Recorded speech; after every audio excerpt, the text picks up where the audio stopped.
Bonjour à tous, Florian Beauvais, Société WatchGuard. Merci d'avoir pris le temps de vous connecter donc à ce webinaire. Donc deuxième webinaire de la journée qui va traiter de la partie WatchGuard, mise en place, donc vraiment orienté technique, démo live technique par rapport à la mise en place et au déploiement d'un boîtier WatchGuard avec les différents atouts que l'on a et puis vous faire également un tour de différentes fonctionnalités. Je vois que certains d'entre vous étaient présents au webinaire, donc au webinaire d'avant, sur la partie dimension. Donc ça va être en gros un webinaire complémentaire par rapport à ce que l'on vient de voir.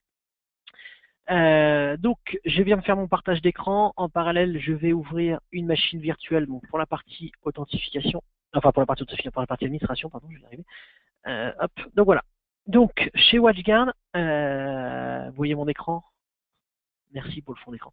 Chez WatchGuard, aujourd'hui, on utilise en termes d'administration un client lourd. Alors quand je dis on n'utilise pas essentiellement, bien évidemment, un client lourd, mais on peut utiliser également une console web ou attaquer le boîtier en ligne de commande. Cependant, on recommande fortement à nos clients d'utiliser le client lourd puisque le client lourd offre différents avantages. Premier avantage, c'est être capable de se connecter au travers d'un seul et même outil à plusieurs boîtiers de façon indépendante. Pourquoi je parle de façon indépendante? Parce qu'on a un outil complémentaire qui s'appelle le Management Server et qui permet, quant à lui, de se connecter à plusieurs boîtiers simultanément et de façon centralisée. Okay, donc là, j'ai vraiment l'outil qu'on appelle WatchGuard System Manager qui permet de se connecter à un boîtier et d'administrer celui-ci.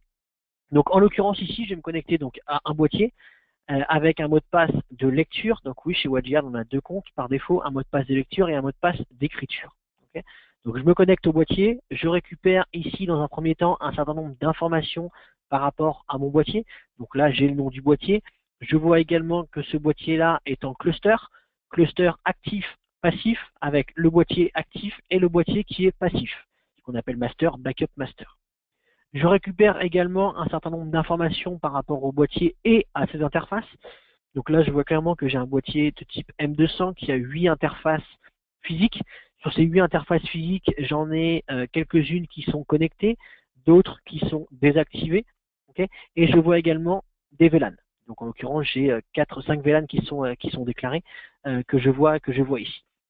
Et enfin, toujours sur cette même page, j'ai ici une remontée d'informations par rapport au VPN. Donc je vois que j'ai deux tunnels VPN qui sont montés, enfin, j'ai deux liens site à site qui sont montés, et sur chaque lien, dans le premier lien, j'ai 5 tunnels actifs, et sur le second, j'ai 4 tunnels qui sont actifs, avec les différents sous-réseaux que je peux avoir et que j'ai interconnectés entre site distant et site principal. Okay, donc ça, c'est le premier abord, première approche. On se connecte à un boîtier, on récupère la configuration et on va travailler ce qu'on appelle en mode offline. Le fait de travailler en mode offline va permettre de faire X modifications et celles-ci ne sont enregistrées sur le boîtier que lorsque vous l'aurez décidé. Par conséquent, ça permet clairement de faire un certain nombre de paramétrages que l'on ne peut pas faire en mode connecté. Je prends un exemple tout bête, vous avez connecté à votre boîtier au travers d'une interface. Cette même interface, vous voulez la basculer en mode VLAN, donc créer une interface de type VLAN. Si vous êtes connecté dessus, le fait de la basculer dans l'interface VLAN, vous allez perdre la main. Alors qu'avec le client lourd, vous êtes en mode offline, vous faites toutes les modifications. Première étape, créer une interface de type VLAN. Ensuite, déclarer les différents VLAN qui vont transiter par cette même interface physique, que ce soit du VLAN tagué ou non tagué. Vous enregistrez la configuration. Si la configuration est bonne, vous ne perdrez pas la main sur le boîtier. D'accord ?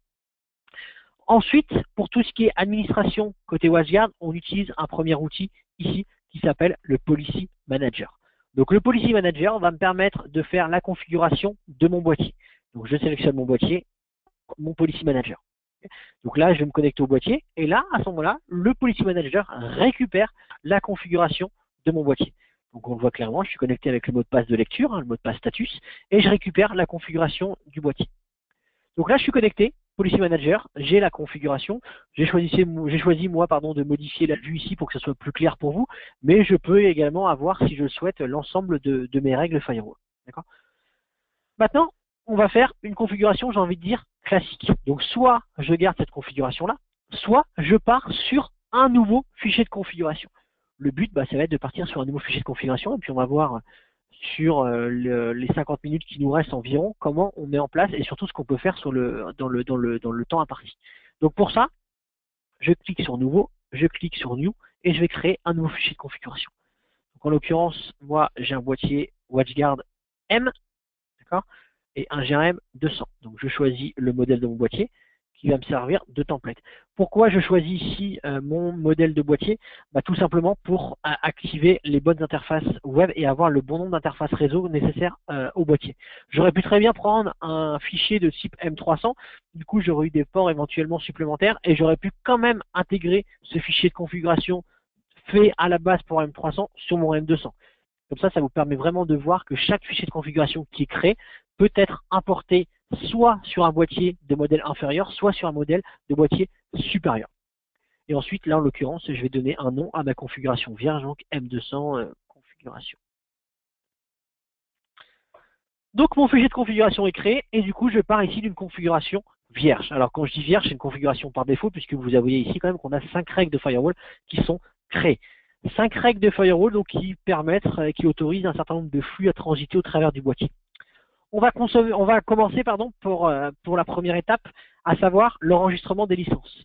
Quand vous recevez un boîtier, la première étape pour le boîtier, c'est l'enregistrer sur le site de WatchGuard. Une fois que le boîtier est enregistré sur le site de WatchGuard, vous récupérez ce qu'on appelle une feature key. La feature key ressemble à ça. Et c'est cette feature key-là que vous allez devoir ajouter à votre boîtier. Le fait d'ajouter la feature key à ce boîtier-là vous permet d'utiliser un certain nombre de services. Services comme filtrage web, filtrage applicatif, IPS, antivirus ou autre. D'accord ? Donc là, moi, en l'occurrence, j'ai pris un M200. Je vais aller dans la partie Setup. Je vais aller dans la partie Feature Key. Et là, je vais importer mes clés. Donc je fais un simple copier-coller. OK. Donc c'est ajouté. Je clique sur OK. Et là, je vois clairement que j'ai ma clé de fonctionnalité qui a été ajoutée avec du contrôle applicatif, de l'APT Blocker, de la notion antivirus, dimension commande, une notion de DLP, de d'IPS, et puis je vois à peu près les volumétries que je peux avoir en termes de connexion VPN mobile ou site à site. Une fois que ça c'est fait, je fais OK, mon fichier de conf est chargé, donc je vais pouvoir commencer à paramétrer vraiment. Je vais avoir les outils nécessaires pour pouvoir mettre en place mon paramétrage. Seconde étape, la configuration réseau. Donc pour ça, j'ai un menu Network, configuration. Alors bien évidemment, ici, moi j'ai une console qui est en anglais. Si vous le souhaitez, vous pouvez avoir une console qui est en français. D'accord ? Donc là, je me connecte sur la partie réseau. Je choisis la version de mon firmware. Donc mon boîtier sera forcément en version 11.9 supérieure, puisqu'actuellement la version de firmware est la 11.11. Je clique sur OK et je retrouve mes interfaces et le nom de mon interface en rapport à mon boîtier M200. Donc là, en l'occurrence, je vais choisir la configuration. Première étape, configuration de mes pattes réseau WAN. Disons que j'ai 2 pattes Internet, une patte fibre et une patte ADSL. Première étape, ici, je vais dire que c'est mon lien fibre. D'accord, on va dire fibre X. Je ne vais pas mettre en avant un opérateur plutôt qu'un autre. Disons également que l'adresse IP, je ne la récupère pas par client DHCP, mais je la récupère au travers d'une IP fixe. Ok, hop, /24, la passerelle qui va avec, 10.10.10.254. Là, j'ai mis en place ma configuration sur ma première patte, à savoir une patte fibre. D'accord ? Je vais mettre en place une deuxième interface, donc non pas Trusted qui correspond à un réseau LAN, mais à une patte externale également. Donc je prends le type de la règle et je le bascule de Trusted à external. Et en l'occurrence, ça va être une patte ADSL_Y. Pareil, j'ai une IP statique, je la configure. Et je mets la passerelle qui va bien. Okay. Là, j'ai mis en place mes 2 pattes Internet. Patte fibre, patte ADSL. Donc, j'ai ce qu'on appelle une notion de multi-WAN. On verra par la suite quels sont les avantages que je peux avoir à avoir du multi-WAN. Est-ce que je fais de la répartition de charge? Est-ce que je fais du failover ou autre? Okay. Ensuite, je vais créer mon réseau. Donc là, en l'occurrence, ça va être une patte de type Trusted. Ça va être mon réseau LAN. Et sur mon réseau LAN, j'ai une IP, enfin j'ai un range IP en 192.168.254/24, ça va être l'adresse IP de ma passerelle. D'accord ? Et je veux également activer le DHCP, c'est-à-dire que je veux que mon serveur et mon boîtier WatchGuard fassent office de serveur DHCP. Donc j'ai défini ici mon IP de passerelle, donc l'interface que j'ai, l'adresse IP que j'ai allouée mon interface physique, et je rajoute ici les ranges IP que je veux allouer. 192.168.1.10 192.168.1.50. Okay. Donc j'aurai potentiellement ces IP-là qui seront alloués à mes utilisateurs qui vont se connecter sur mon réseau. Ensuite, je peux également configurer des paramétrages DNS et WINS ou des options DHCP. Je prends un exemple tout bête, hein. Si vous avez des téléphones qui ont besoin de la notion de TFTP serveur, vous pouvez rajouter ici les différents critères avec les codes et les options qui vont bien. Okay. Donc ça, c'est l'étape de la partie LAN, et puis on va créer une zone DMZ. Ma DMZ qui va avoir une IP en 10.1.1.254/24. Et en l'occurrence ici pas de DHCP. Ok. Donc ça, c'est la partie configuration. Vous voyez, j'ai utilisé 4 interfaces sur mes 8 dispo. Après, je fais ce que je veux. En l'occurrence, je vous disais tout à l'heure, si je veux déclarer ici un VLAN, mon interface, je la bascule en type VLAN. Et c'est là que je vais choisir d'ajouter mes différents flux tagués qui vont transiter. Donc, je peux très bien avoir un VLAN 100, qui correspond à la téléphonie, que je vais ajouter ici. Okay, avec l'ID qui va bien, et éventuellement le range IP qui va bien, donc 192.168.100.254/24. Ok. Donc, hop, le nom d'interface, je vais mettre int_VLAN. Donc là, j'ai créé mes différentes interfaces, donc mes deux path WAN, ma path LAN, ma path DMZ et une interface ici VLAN. D'accord? Ensuite, j'ai un certain nombre de menus ici. Je peux faire bien évidemment de l'agrégat de liens. Je peux bien dire que je prends deux interfaces de mon boîtier, que je les agrège et je fais un agrégat de liens entre ces deux interfaces-là et potentiellement derrière un switch. D'accord? Je peux également faire du bridge, c'est-à-dire que je peux bridger deux interfaces. Si je veux que deux interfaces soient dans le même sous-réseau, j'ai besoin de faire un bridge. Par exemple, j'ai un réseau filaire, mais j'ai également une borne Wi-Fi et je veux que le réseau de mon réseau filaire, mon range d'IP ou mon sous-réseau filaire soit commun à mon sous-réseau Wi-Fi. Je vais créer ici un bridge. Donc j'ai bridgé deux interfaces et j'aurai un seul et même sous-réseau pour mes deux interfaces. Donc le différent VLAN, je peux ici rajouter un certain nombre de VLAN, et j'ai surtout une notion de DNS. Cette notion de DNS est très importante. Cette notion de DNS peut être utilisée dans les baux DHCP qui vont être diffusés, mais va également servir au boîtier à résoudre un certain nombre d'URL. Quand je parle de résolution d'URL, je vais parler surtout d'une URL qui s'appelle services.watchguard.com.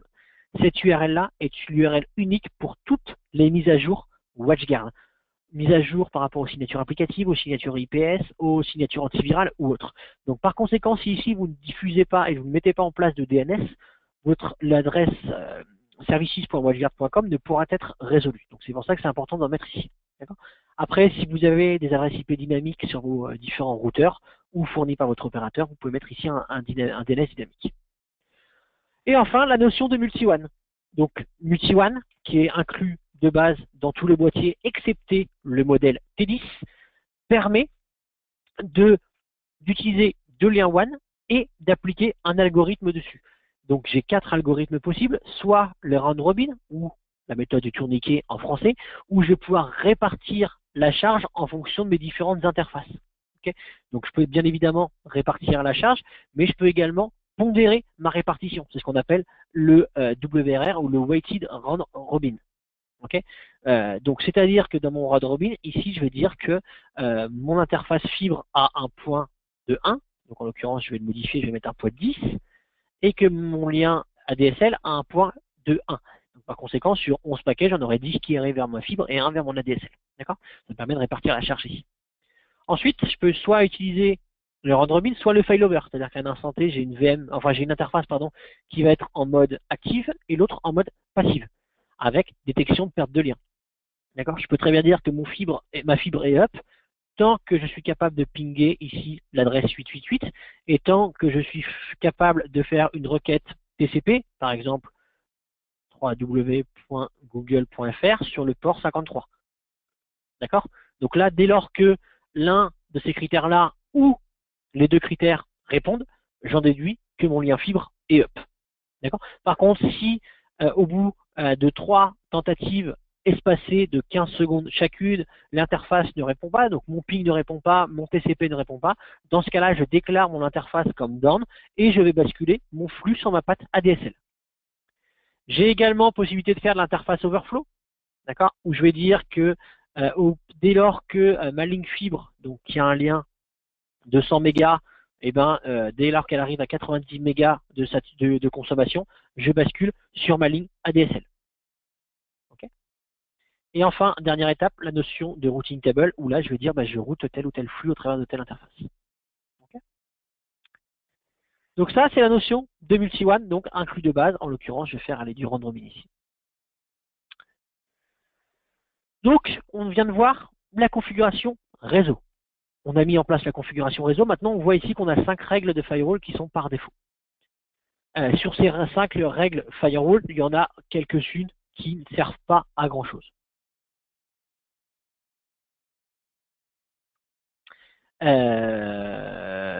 Par rapport à ça, il y a une règle qui s'appelle la règle FTP. La règle FTP, ici, autorise le flux sortant provenant d'une zone LAN ou DMZ à destination d'Internet. Cette règle-là, dans un premier temps, j'en ai pas besoin, donc je peux la supprimer. Ensuite, j'ai 2 règles d'administration. Règle d'administration pour la console web, enfin via la console web, ou administration via le client lourd. Okay. Donc, je peux administrer mon boîtier soit au travers d'une console web, depuis les zones trusted et optional vers mon boîtier, ou au travers de mon client lourd.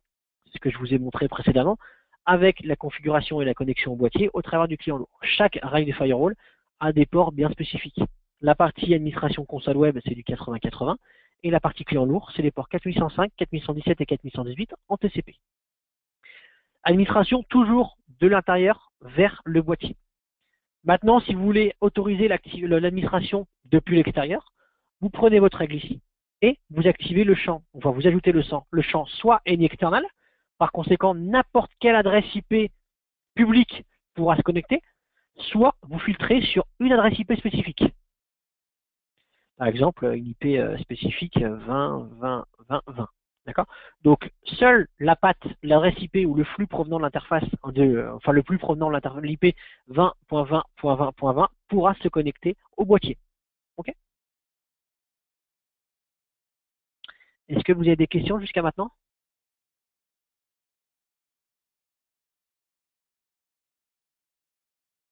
Ah, Philippe, plus de son. Est-ce que vous êtes le seul, pardon, à plus avoir de son ou les autres vous avez du son? Ok. Bon. D'ailleurs, la présentation est enregistrée, donc Philippe, vous pourrez la revoir si besoin.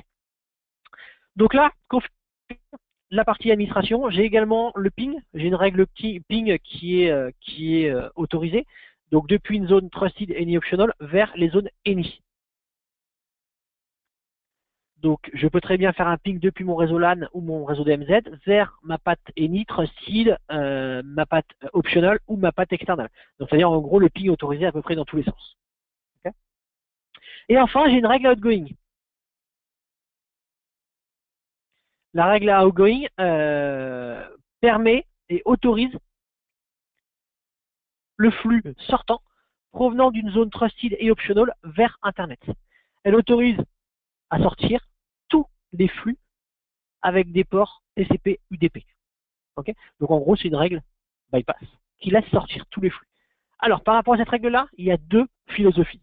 Il y a une philosophie où tout le monde me dit, ok, je mets en place mon filtrage, mais si le reste est bloqué, je veux que ça sorte quand même par outgoing dans un premier temps. Soit, ça se conçoit. Et il y a une philosophie un peu plus tranchante, qui est en l'occurrence la mienne, à savoir la règle outgoing ici, je la désactive, ou même mieux, je la supprime. Donc là, en l'occurrence, je vais être clément, je vais la désactiver. Par contre, le fait d'avoir désactivé cette règle firewall outgoing fait que lorsque j'aurai poussé la configuration sur mon boîtier, je n'aurai plus aucun flux sortant. Donc du coup, il va être nécessaire de mettre en place un certain nombre de paramétrages. Par rapport à ça, quels sont les différents flux qui sont nécessaires pour pouvoir accéder à Internet? Première étape, la partie DNS. Pour ça, je vais cliquer sur le plus ici et je vais aller voir les règles qui me sont proposées par défaut pour pouvoir mettre en place une sortie Internet. Donc j'ai 2 types. Soit un type packet filter, soit un type proxy. Différence entre les deux. Packet filter va faire une vérification source, destination, port, protocole. Okay. La partie proxy va faire une vérification source, destination, port, protocole, mais va également analyser la trame. Donc ici, pour du DNS sortant, j'ai pas forcément besoin d'un gros niveau de sécurité. Par conséquent, je vais prendre une règle de type packet filter DNS. D'accord? Mon flux va venir de ma patte trusted à destination de ma patte any external. Donc en gros, je vais être capable de requêter vers l'extérieur pour la partie Wi-Fi. Maintenant, si je veux vraiment limiter mon flux DNS à un range JP, je peux supprimer cet alias-là et rajouter un range JP. Donc soit un sous-réseau, soit un range. On se souvient qu'on a créé 192.168.1.0 en /24 pour mon lien, pour ma patte trusted, LAN, mais également pour ma partie DMZ.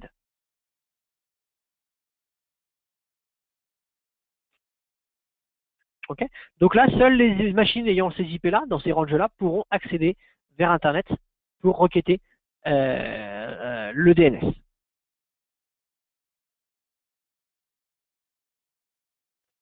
Maintenant, pour avoir un petit peu de visibilité et puis notamment pour avoir des remontées d'informations dans Dimension, pour ceux qui ont assisté au webinaire précédemment, il est nécessaire ici d'activer la journalisation. Par défaut, toute règle qui autorise explicitement un flux n'est pas loguée. Donc par conséquent, si vous voulez avoir de la visibilité par rapport à un flux qui passe au travers d'une règle et un flux qui est autorisé, vous devez cliquer ici sur la partie propriété, logging et cocher au moins cette case send log for message et éventuellement send log message pour la partie reporting. Donc vous cochez ces cases-là et vous validez. Vous allez voir derrière qu'en arrière-plan, quand j'aurai validé la règle, vous allez avoir la nouvelle règle qui va activer et vous aurez la notion de logging avec l'icône correspondant à la journalisation qui va apparaître. Maintenant, pour la partie DNS, je veux que mon flux DNS sorte en priorité par ma patte fibre et si ma patte fibre tombe, bascule sur ma patte ADSL. Pour ça, ici, j'ai une notion de policy based routing. Le fait d'activer ça me dit que je sors par ma patte fibre dans un premier temps. Et si ma patte fibre tombe, je bascule sur ma patte ADSL. OK? Donc ici, j'ai créé ma première règle HTTP DNS qui autorise les requêtes provenant de mon réseau 192.168.1.0 ou de mon réseau 10.1.1.0 à requêter vers l'extérieur un serveur DNS. Deuxième étape, pour accéder à Internet, une notion d'HTTP. Pour ça, je vais cliquer toujours sur mon bouton plus, sauf que je ne vais pas prendre un packet filter, mais je vais prendre un proxy. Et dans la partie proxy HTTP, je vais être capable de voir ce que je peux faire. Donc là, je crée un proxy HTTP, je vais appeler un HTTP de type LAN to WAN. Pareil, depuis mon réseau trusted où je peux spécifier, allez, mon sous-réseau LAN.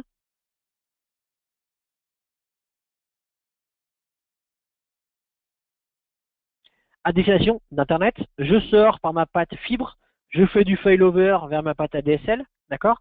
Et je vais choisir mon action de proxy. Donc en l'occurrence, action de proxy HTTP client, parce que c'est un flux sortant.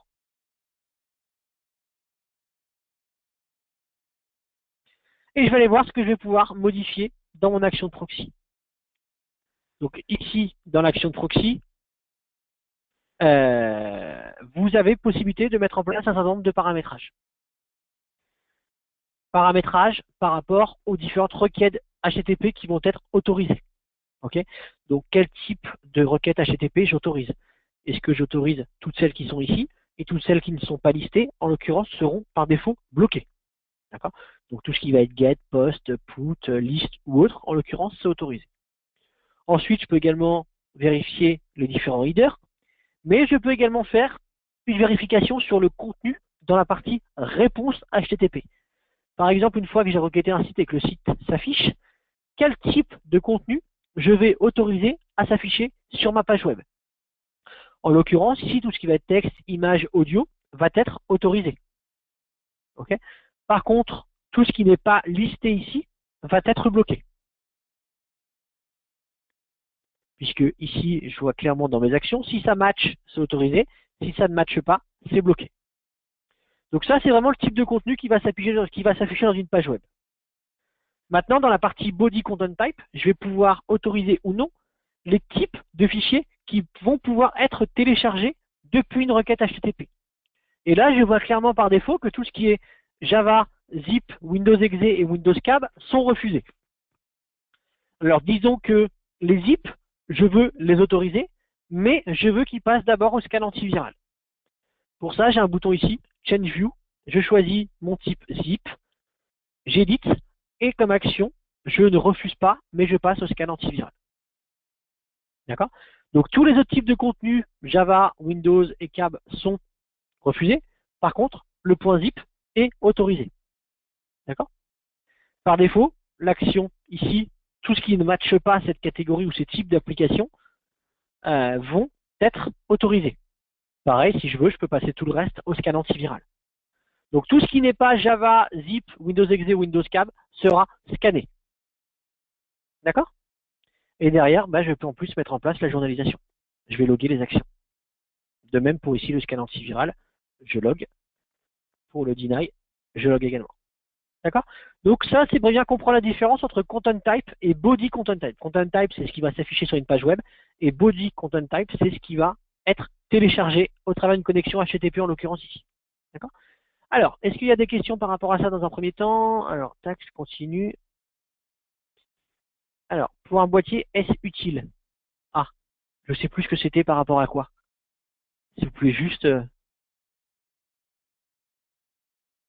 repréciser. Qu'est-ce qui est utile pour un boîtier?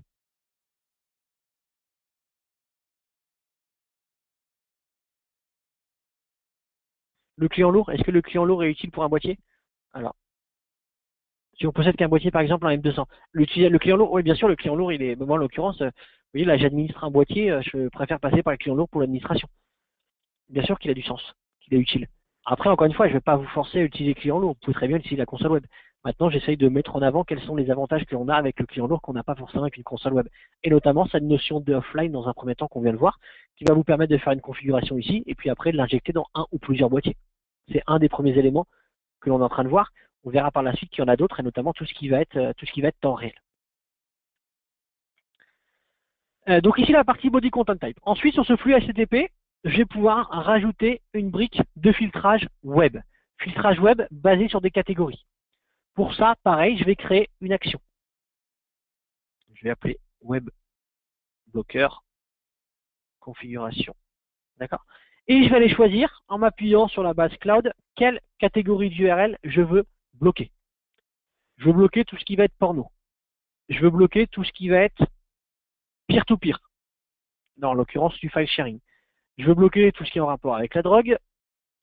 Je veux bloquer tout ce qui va être proxy, tout ce qui va être hacking, tout ce qui va être web hosting, tout ce qui va être sécurité.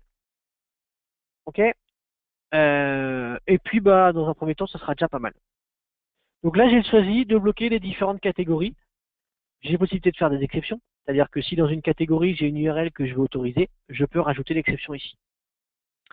Je fais OK. Mon action de filtrage web est créée et appliquée à mon action de proxy.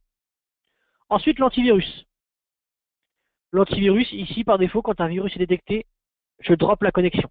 Par contre, si j'ai une erreur de scan, je mets en place l'action d'autorisation. L'erreur de scan, elle peut intervenir, par exemple, lorsque j'ai un zip protégé par mot de passe. Je vais choisir quelle action je mets en place lorsque je rencontre cette erreur de scan, puisque par défaut, je n'ai pas de mot de passe, donc je ne peux pas déchiffrer l'archive pour pouvoir l'analyser. Ensuite, la partie réputation. Donc là, je vais être capable de choisir ce que je vais mettre en place en termes de réputation. Donc réputation, j'ai possibilité de dire que la réputation, si une URL a une mauvaise réputation, je bloque l'accès à la réputation, enfin au site web. Qu'est-ce que c'est qu'une mauvaise réputation? Une mauvaise réputation, c'est une site qui a, entre guillemets, un mauvais score, une mauvaise note. Il a un mauvais score parce que le site a été scanné. Le site a été scanné par différents utilisateurs passant au travers de boîtier WatchGuard et on a détecté que sur ce site web-là, j'avais un malware. D'accord?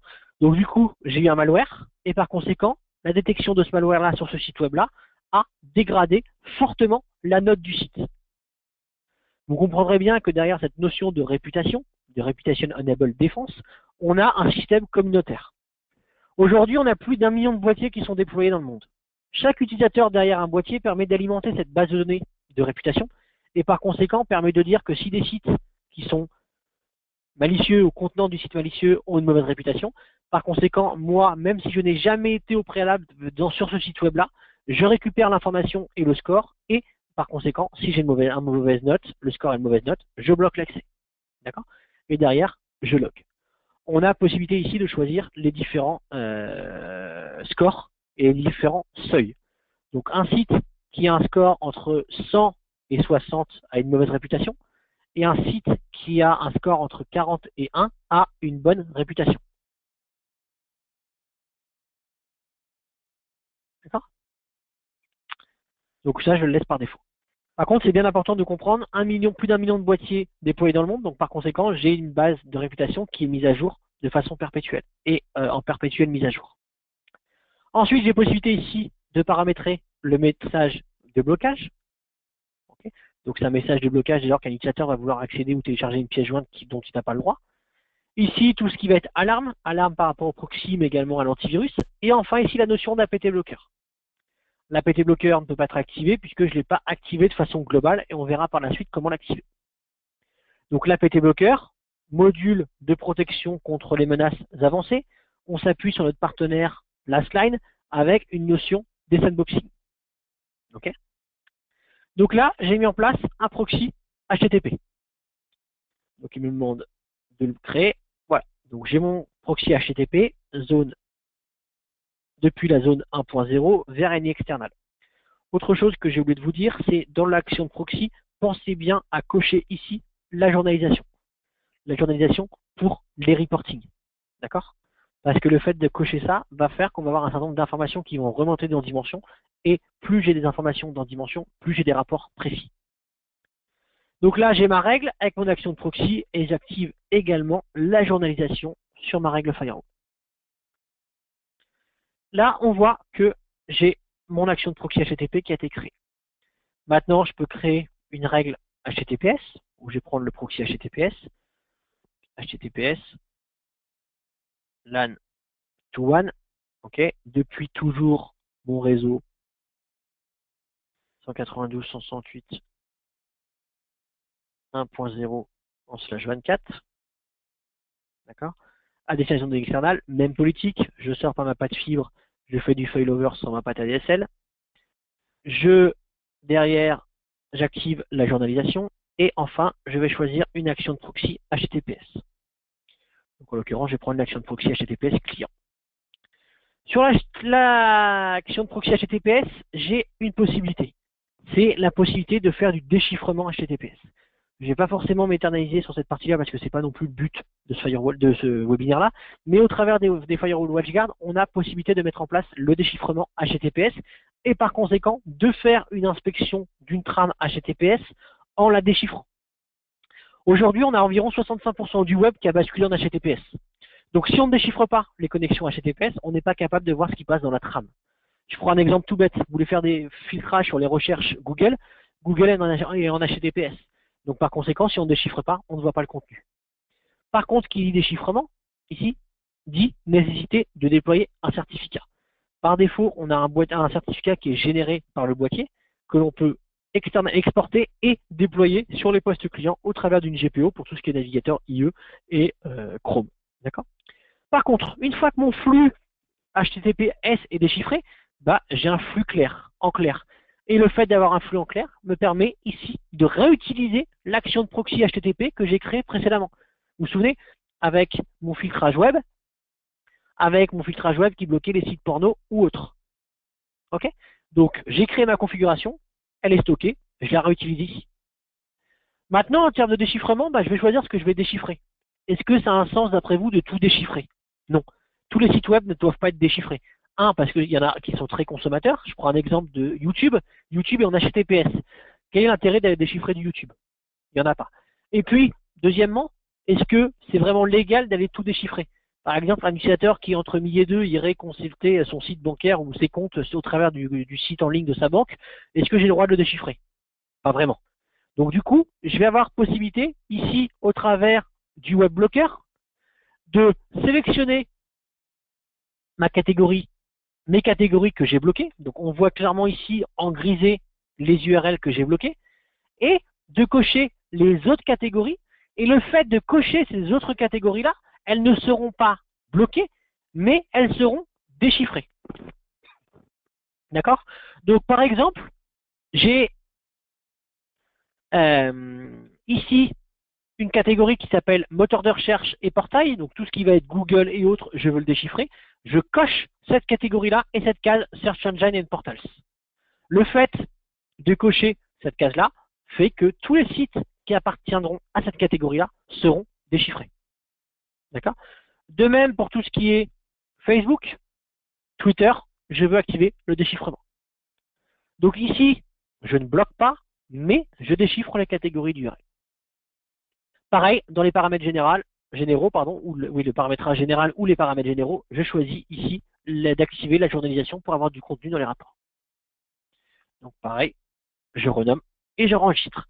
Et donc là, je viens de mettre en place un flux HTTPS avec le déchiffrement. Okay. Maintenant, donc ici j'ai accès à Internet. J'ai possibilité de voir et de mettre en place d'autres briques de sécurité.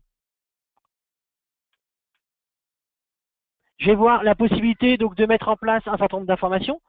Donc les informations par rapport au filtrage applicatif.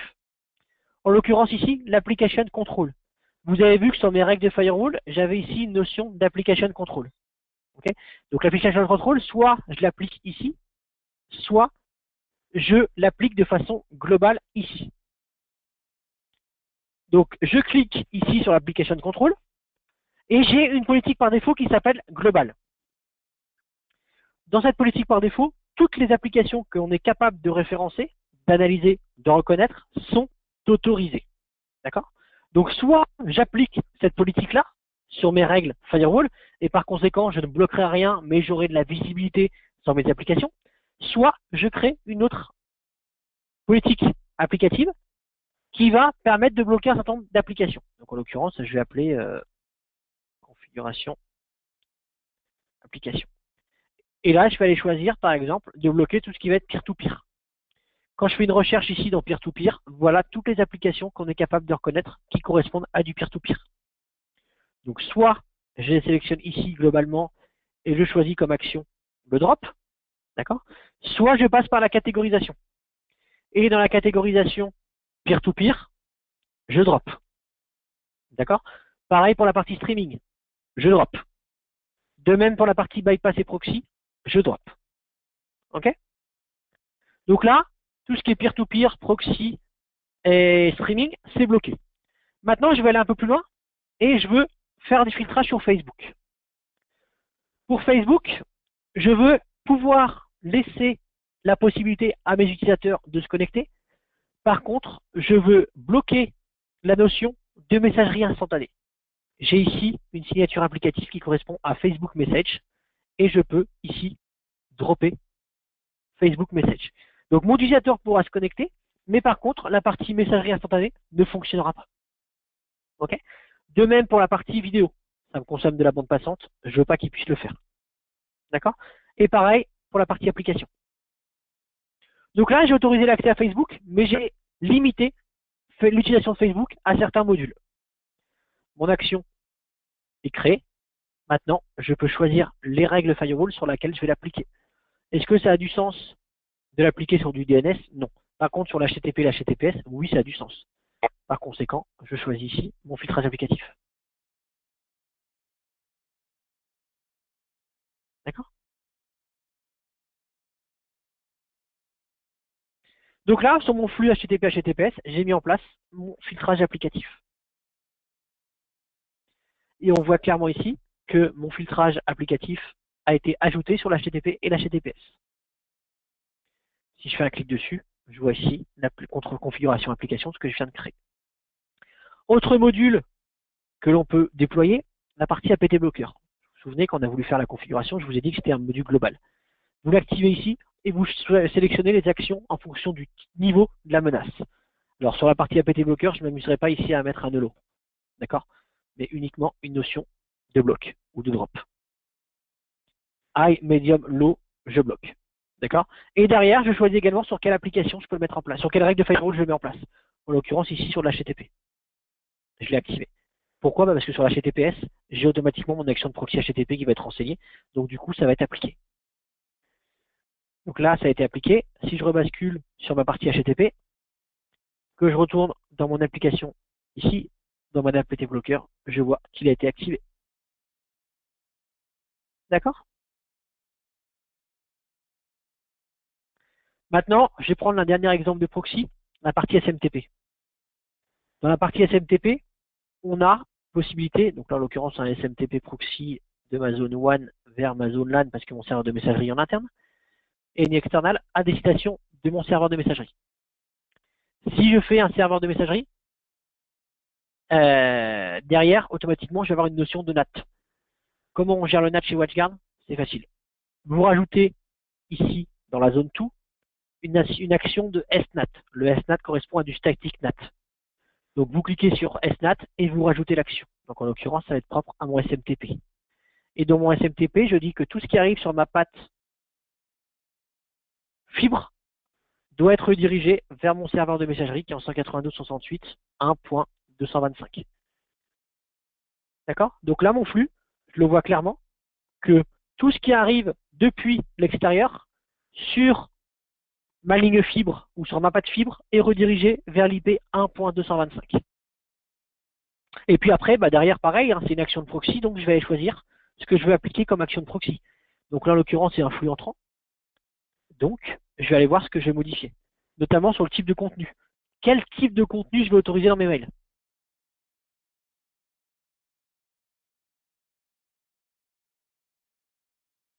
D'accord? Et quel type de fichier je vais autoriser?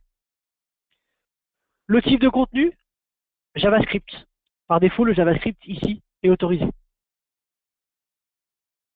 Par contre, on sait très bien que les menaces de type ransomware, Loki ou autre passent par du JavaScript. Donc ici, je vais dire que tout ce qui va être contenu de type, excusez-moi, de type contenu JavaScript, je vais le bloquer. Pour ça, j'ai un menu prédéfini ici, où j'ai X type de contenu. Donc je vais descendre sur l'application X-JavaScript, c'est comme ça qu'elle est référencée chez nous, et je vais avoir la possibilité de dire que pour le JavaScript, en l'occurrence, je ne laisse pas passer, mais je vais bloquer. Donc dès lors que j'ai du JavaScript dans un mail, automatiquement, je le refuse. D'accord? Donc là, j'ai JavaScript, je l'autorise. Par contre, par défaut, l'action hello, je vais la modifier. Donc, je vais passer en JavaScript ici, strip. Donc strip, c'est-à-dire que la pièce jointe ou le type de contenu sera supprimé du mail. Maintenant, je peux très bien mettre un drop ou un bloc. Le drop fait que le mail ne sera pas délivré. Le strip, je supprime le contenu, mais je délivre quand même le mail. Le drop, je supprime carrément le mail. D'accord?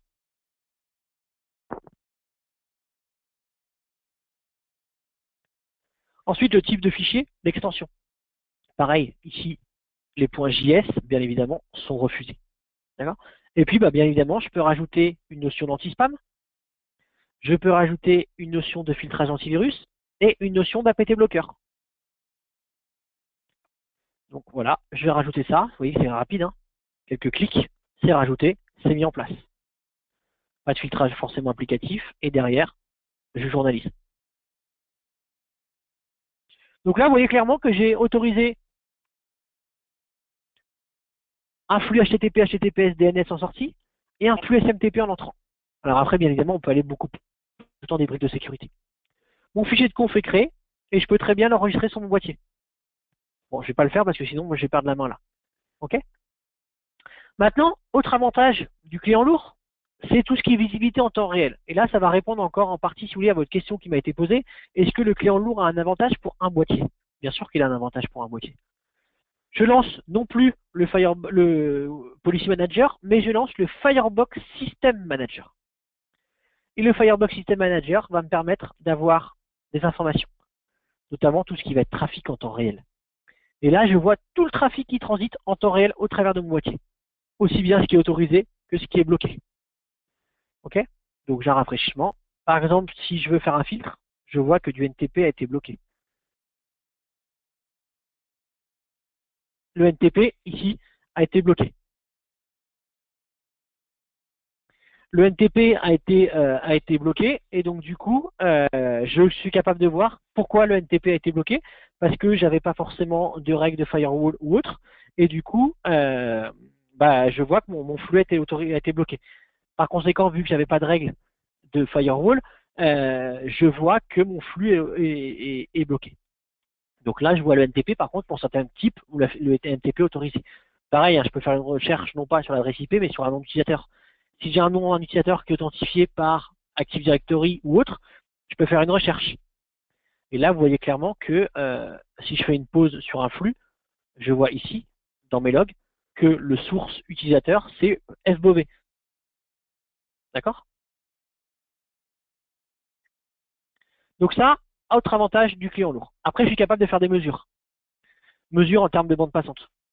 Donc là, je suis capable de voir que par interface, j'ai telle ou telle bande passante qui est utilisée. Bon, on va attendre juste qu'il se rafraîchisse, et puis on va voir que j'ai 49 kilos qui sont utilisés sur la Trusted en réception et en émission. Là, j'ai fait un filtre. Par contre, si derrière, je lance un téléchargement, je vais clairement voir un pic en termes de consommation. D'accord? Je vais aller chercher, par exemple, un fichier assez volumineux. Je vais lancer le téléchargement en parallèle. Je vais voir clairement que je vais avoir un pic en termes de bande passante. Encore une fois, important de voir la notion de temps réel.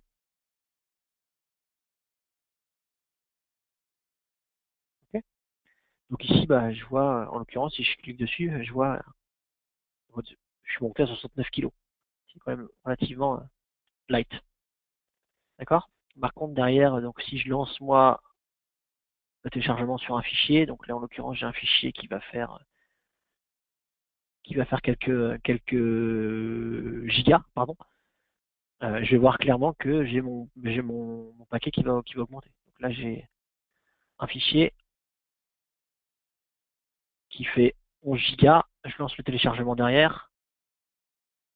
Voilà, le téléchargement est parti. Sur mon navigateur, je vois que j'ai un pic à 45 mégas en termes de téléchargement, 45 mégaoctets.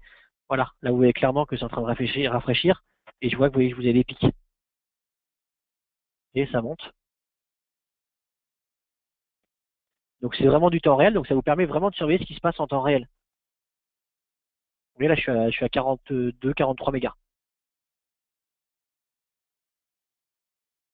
D'accord? Ensuite, j'ai la même chose non plus par bande passante, mais par service. Et je vais être capable de voir les services qui me consomment le plus de bande passante. Donc là, en l'occurrence, j'ai toutes mes règles de firewall. Alors bien évidemment, ne prenez pas peur sur toutes les règles de firewall. Vous pouvez faire un filtre. Seules peut-être les règles firewall de type HTTP, HTTPS ou SMTP peuvent avoir du sens pour vous. Donc du coup, vous pouvez ici faire un clic droit et choisir ce que vous allez graffer ou non. Okay. Donc là, en l'occurrence, je peux tout sélectionner et tout supprimer et ne prendre que ce qui va être en relation avec la partie HTTP. Allez, je vais prendre un HTTPS. Tac. Et HTTP, non, je vais continuer. LAN to WAN. Tac, voilà. Je fais OK et du coup, je suis capable de faire un filtre vraiment sur une règle de firewall. Ensuite, des informations par rapport aux utilisateurs qui sont authentifiés. D'accord? Tout ce qui va être SSO. Donc là, j'ai 3 utilisateurs qui sont authentifiés via SSO. J'ai la notion également de sécurité. Donc, je suis capable de voir ici, au travers du client lourd, en temps réel, la partie antivirus. Donc là, depuis le dernier redémarrage du boîtier, j'ai 5 virus détectés. Okay, j'ai aucune intrusion. J'ai pas de DLP. Sur la PT Blocker, j'ai 45 000 fichiers qui ont été scannés. Et sur la partie botnet, j'ai 4 IP qui ont été bloqués. Vous voyez clairement les informations qui remontent ici.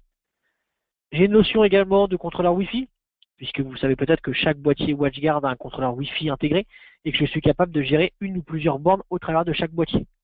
Donc là, en l'occurrence, moi, j'ai une borne qui diffuse 3 SSID, d'accord, qui est connectée, qui est up depuis 13 heures. Et j'ai possibilité, du coup, de remonter les informations et de voir notamment les clients qui sont connectés à un instant T sur cette borne-là. Voir comment elles sont connectées, la volumétrie, mais également voir sur quel canal elles sont connectées. Donc, radio 1 ou radio 2, sachant que la radio 1 c'est la bande 2 Go 4 et la radio 2 c'est la bande 5 Go. Et puis le temps d'activité que j'ai, et le mode également utilisé. Ok. Donc ça c'est vraiment la notion donc de WatchGuard avec tout ce qui est partie administration et partie configuration. J'ai fini pour le tour rapide. Vous avez vu qu'il y a encore plein de choses à voir. Tout ce qui était partie VPN, bien évidemment, on supporte les VPN site à site en IPsec. On supporte les VPN mobiles en IPsec, en SSL, en PPTP, en L2TP. On supporte tout ce qui va être autres services de sécurité, la partie mobile security. On n'a pas vu comment on mettait en place la partie Wi-Fi. Bref, il y a encore plein de choses à voir, mais sur 1 heure, c'est quand même relativement court. Moi, ce que je voulais vraiment vous montrer, c'est vraiment l'utilisation de ce client lourd-là, voir comment fonctionnait, quels étaient l'avantage en termes d'administration que l'on avait avec WatchGuard. Est-ce que vous avez des questions par rapport à la présentation que je viens de vous effectuer?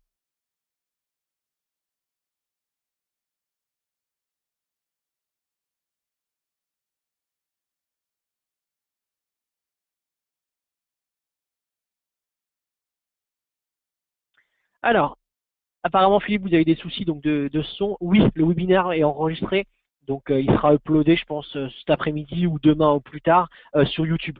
Donc, si vous me faites un petit mail, vous avez mon adresse mail, vous allez pouvoir revisionner ce webinaire-là.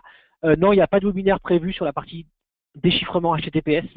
Parce qu'on ne tient pas forcément 1 heure sur déchiffrement HTTPS, c'est quand même relativement simple à mettre en place. Maintenant, si vous avez des questions ou autres, je vous invite à me contacter directement et je répondrai à vos questions, éventuellement vous guiderai pour la mise en place de déchiffrement. Oui, Stéphane, il y aura un lien qui sera diffusé, qui sera dispo sur YouTube. On a une page qui s'appelle YouTube WatchGuard France et vous retrouverez donc toutes les vidéos.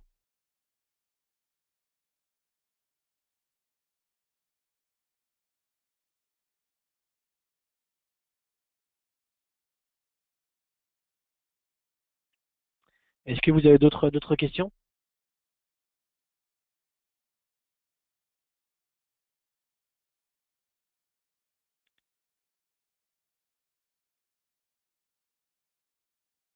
Oui, il y a d'autres webinaires de prévus. Donc, il y avait le webinaire juste avant sur la partie dimension. On a un webinaire également qui parle des différentes nouveautés de dimension 2.1, mais également du FireWare 11.11. Donc oui, il y a d'autres webinaires qui sont prévus. J'ai également des webinaires plus orientés, j'ai envie de dire, commercial, qui sont effectués par ma collègue Saïda sur tout ce qui est utilisation Facebook, comment limiter, comment le détecter ou autre. Donc oui, on a d'autres webinaires. Encore une fois, tous ces webinaires-là sont enregistrés et disponibles sur la page YouTube WatchGuard France.